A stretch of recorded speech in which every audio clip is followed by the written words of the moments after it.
Aprendo en casa.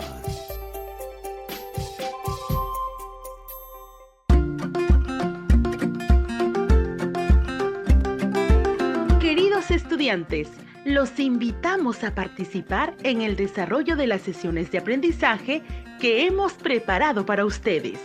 Aprendo en casa.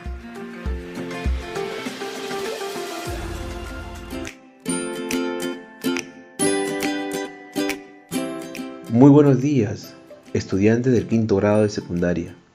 Hoy damos inicio a un número de sesiones radiales elaboradas solo para estudiantes de tu grado. Estas sesiones radiales permitirán que sigas aprendiendo en casa durante este tiempo de aislamiento social. Recuerda, este tiempo es una oportunidad para estar en familia y aprender junto con ellos. Estimados estudiantes, es sumamente importante recordar que durante el desarrollo de las sesiones irás construyendo nuevos aprendizajes. Asimismo, habrás construido al término de las 4 sesiones radiales una apuesta en común de acciones que permitan a la familia comprender la probabilidad de contagio del COVID-19 por la cual todos estamos expuestos, así como organizarse en la implementación de medidas de prevención. Qué interesante, ¿verdad? Durante el desarrollo de las sesiones radiales, es necesario desarrollar las siguientes habilidades: el saber escuchar, comprender, expresar las ideas, así como también las emociones. Recuerda estar atento a cada actividad, como por ejemplo a los relatos, las preguntas y sobre todo, nos gustaría escuchar tus conclusiones sobre lo aprendido. Antes de iniciar la sesión, te recomendamos lo siguiente. 1. Estar acompañado de un adulto o hermano mayor, ya que él o ella te acompañará en esta experiencia de aprendizaje. 2. Es importante que recuerdes que todos tus apuntes y las actividades que vayas registrando lo hagas en hojas de papel, así como también en un blog o cuaderno de apuntes, con el propósito de tener evidencia de tu trabajo e ir archivándolo en un portafolio.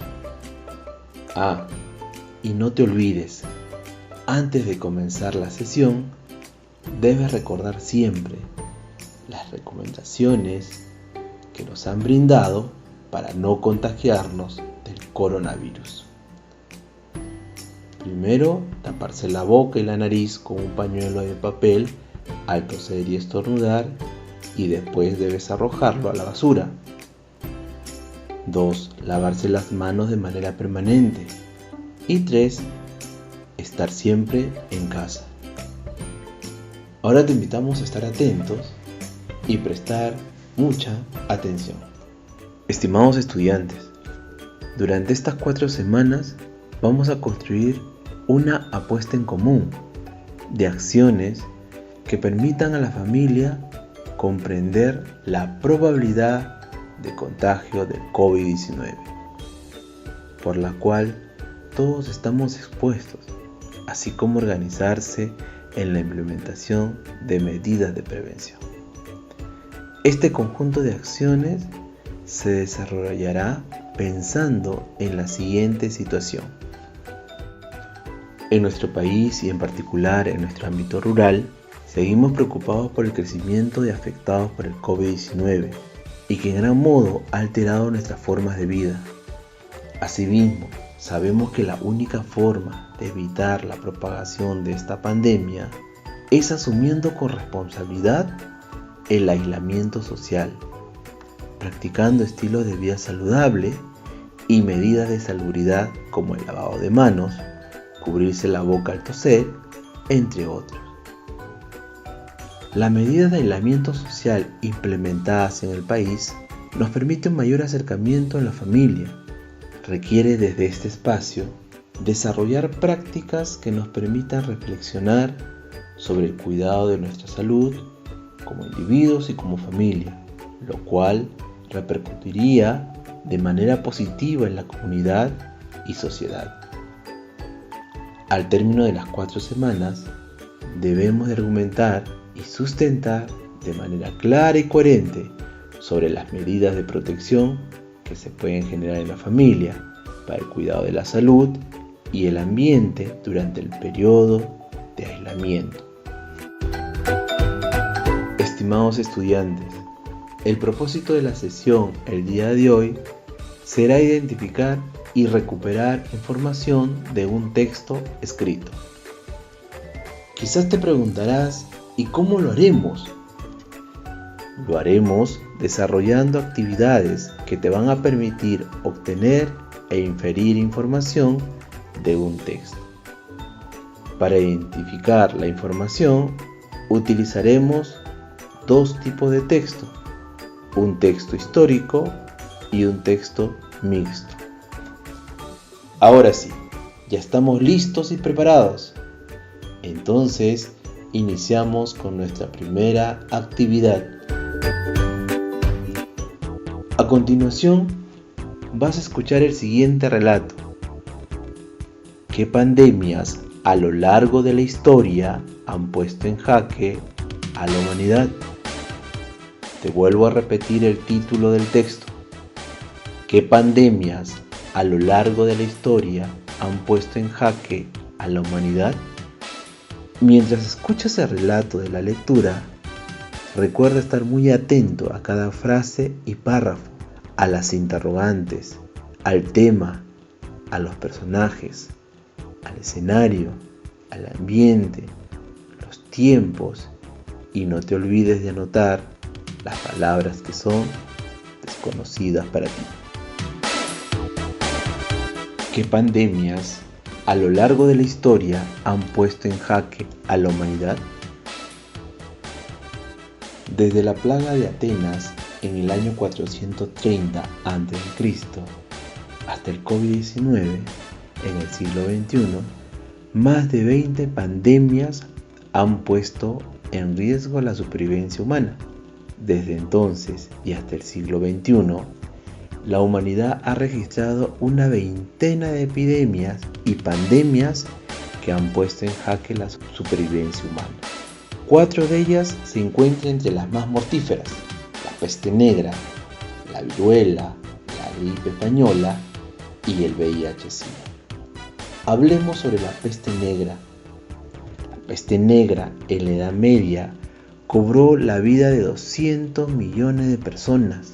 Se llamó también peste bubónica porque inflamaba los bubones, o sea, los nódulos linfáticos en ojos y órganos sexuales.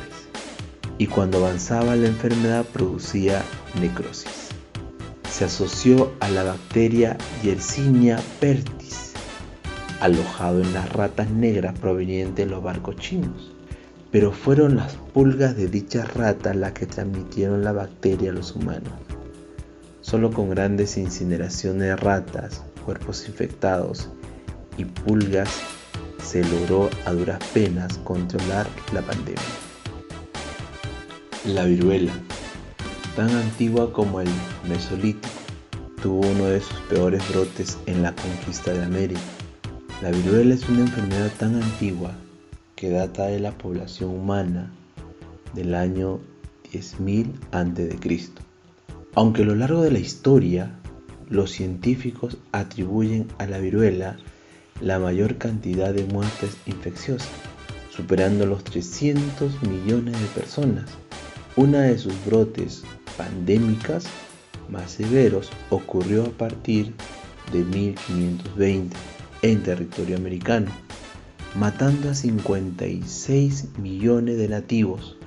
Se considera, sin embargo, una enfermedad erradicada por completo a finales de la década de 1970, luego de exitosos programas de vacunación mundial. La gripe española asoló a cerca de 50 millones de personas durante el fin de la Primera Guerra Mundial.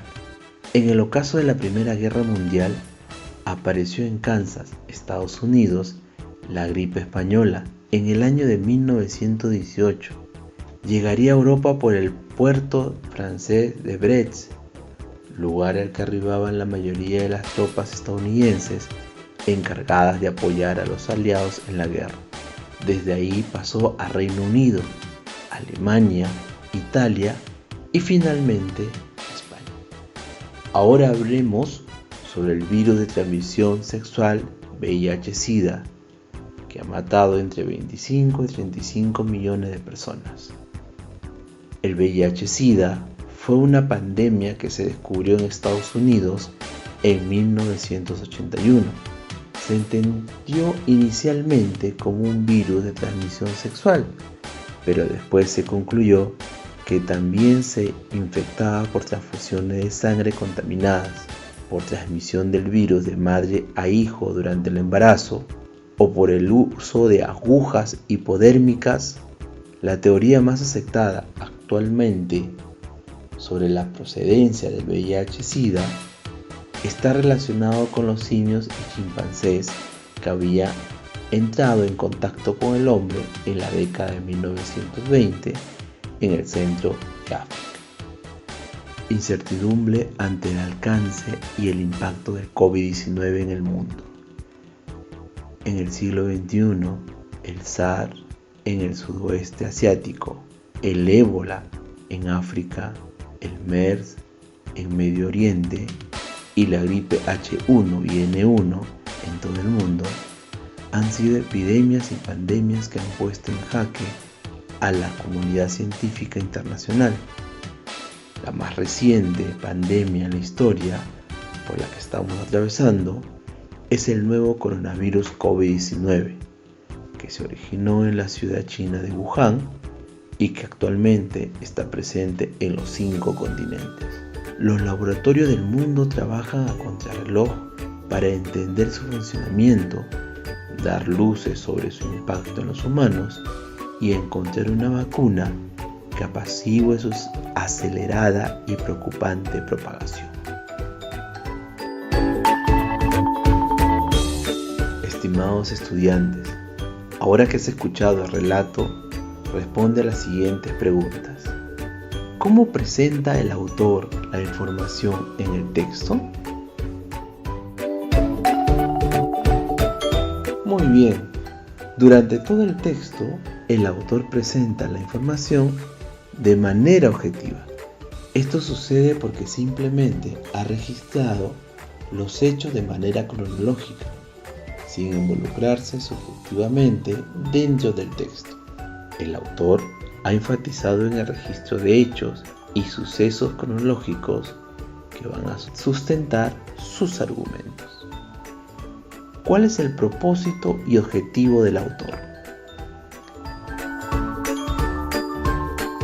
Muy bien, estudiantes, es dar a conocer a través de los hechos que a lo largo de la historia, en más de una ocasión, el ser humano se ha encontrado en peligro su supervivencia. ¿Qué lenguaje utiliza el autor en el texto?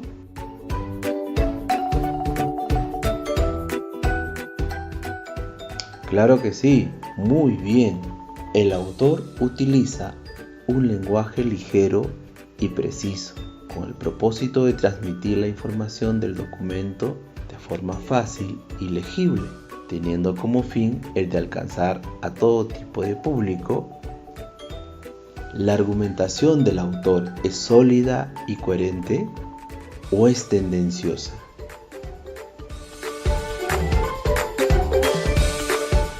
Muy bien, ahí podemos ver que el argumento del autor está estrechamente vinculado con los hechos y sucesos cronológicos según lo expuesto en el texto. Muy bien, lo lograste. Parecía difícil, pero con la atención puesta al momento de la lectura y las anotaciones realizadas, lograste responder a todas las preguntas. A continuación, a través de la siguiente actividad, vamos a identificar el propósito comunicativo del texto y asimismo nos brindará información explícita del texto que escucharás. Ahora escucha con bastante atención el siguiente texto histórico. El proceso de domesticación andino. Hace 12.000 a 10.000 años atrás, los pobladores andinos eran nómades, recolectores y cazadores de grandes animales, donde destacaba un tipo de oso perezoso y un pariente lejano del actual caballo. La caza intensa extinguió estos animales y se buscó entonces animales más pequeños como los camélidos, venados o ciervos, roedores y aves. Este es el periodo en el cual se inicia también la agricultura eventual, es decir, aquella que dejaba semillas de alguna planta silvestre o parcialmente domesticada en un lugar y se continuaba con la transhumancia. Regresando luego era para recoger la cosecha, pero sin llegar al sedentarismo. Entre las primeras plantas domesticadas se encuentra la de la familia Chenopodium, de donde se derivarían las diversas variedades de quinoa y de donde derivarían el amaranto o kiwicha. Las investigaciones arqueológicas muestran un cambio hace 9.000 años, cuando se hacen más abundantes los huesos de camélidos, lo que indicaría el predominio de las labores de pastoreo sobre la caza, especialmente de la llama y la alpaca. El patrón sedentario se va imponiendo y se inicia la domesticación de especies animales pequeñas como el cuy y el pato. El proceso de domesticación se acelera de allí en adelante, pero en los Andes, al igual que en Centroamérica, predomina la domesticación de plantas, siendo escaso parcial la de animales. La razón de esta disparidad no se conoce, pero sin duda no se debe a la ausencia de animales salvajes que pudieron haber sido domesticados. Asombra la diversidad de plantas que se domestican en los Andes y cómo se incorporan a un sistema agrícola simple pero efectivo que aúna a un sistema de distribución asombroso para las condiciones de la época. Lograron una diversidad alimenticia mucho mayor que en otros centros de domesticación. Las tierras cultivadas en el periodo prehispánico sufrieron una disminución considerable con la conquista europea, al punto que se calcula que hacia el año 1960, pese a todas las obras de la moderna agricultura, solo se había alcanzado un 70% de la superficie cultivada en el antiguo Perú. Estimados estudiantes, a continuación vamos a responder las siguientes preguntas. Para desarrollar esta actividad, debes contar con tu cuaderno de apuntes y tus anotaciones hechas durante la escucha de la lectura. Primera pregunta. ¿Cuál es el propósito comunicativo del texto? Recuerda que el propósito comunicativo de un texto es el de proporcionar una información por el emisor. Este puede narrar un hecho real o ficticio, persuadir o convencer a un auditorio. Por lo general, este presenta diversas secuencias textuales, pero predominará uno según el propósito del agente comunicativo. Siguiente pregunta. ¿A qué tipo de texto pertenece el proceso de domesticación andino y por qué? Claro, el proceso de domesticación andino pertenece a un tipo de texto histórico. Este tipo de texto se emplea para narrar un número de hechos o sucesos de forma cronológica y que de manera resumida cuenta acontecimientos relevantes que pasaron en un determinado momento. Cuando escribo un texto histórico, ¿cómo debería ser su estilo de escritura? El estilo de la escritura de un texto histórico debe ser de manera directa y objetiva. Recuerda, cada escritor tiene su estilo, es decir, una forma de expresión que lo distingue y sirve como estampa de su personalidad, así como distinguimos a nuestros amigos por su forma de reír, caminar o hablar. El estilo literario nos permite identificar las obras con sus autores por la manera en que están escritas. Según los apuntes y anotaciones realizadas en tu blog de notas, describe cuáles son las características que presenta el texto histórico, el proceso de domesticación andino. Claro que sí, estamos coincidiendo. Algunas características que debes considerar del texto han sido: se escribe en prosa y tiene un orden cronológico y lineal, ¿te acuerdas? El escritor asume un papel de expositor. Lo que ha hecho en el texto es informarnos. Otra característica es que tiene como objetivo enseñar y contar la importancia de los acontecimientos de otras épocas. Es por eso el orden cronológico y los hechos y sucesos. También se incluyen anécdotas y declaraciones de personajes. Recuerda que el escribir en prosa es distinto de escribir en verso, y el texto histórico se escribe en prosa. A continuación te explico la diferencia. Se escribe en prosa por ser la forma más natural del lenguaje escrito y hablado. A diferencia del verso, no está determinado bajo medidas o ritmos, aunque puede darse la prosa poética, que lo veremos en una sesión posterior. Y el escribir en verso implica que el texto se encuentre sujeto a medidas, ritmos y cadencia. ¿Qué estructura debería tener un texto histórico? Correcto.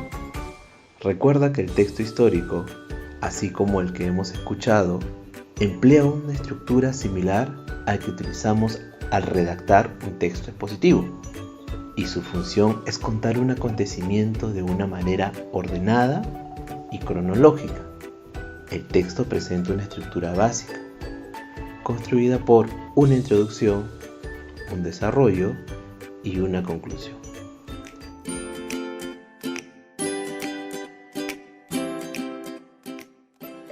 Muy bien, estimados alumnos, una vez más se pudo concluir con la comprensión del texto y se pudo desarrollar las preguntas que fueron formuladas. ¿Te diste cuenta de que al desarrollar las preguntas salieron unos términos nuevos, como propósito comunicativo, estilo del escritor, cómo es escribir en prosa y cómo es escribir en verso? Claro que sí, son nuevos conocimientos los que vamos a agregar a nuestro vocabulario y utilizarlo cuando pasemos a construir tu propio texto histórico.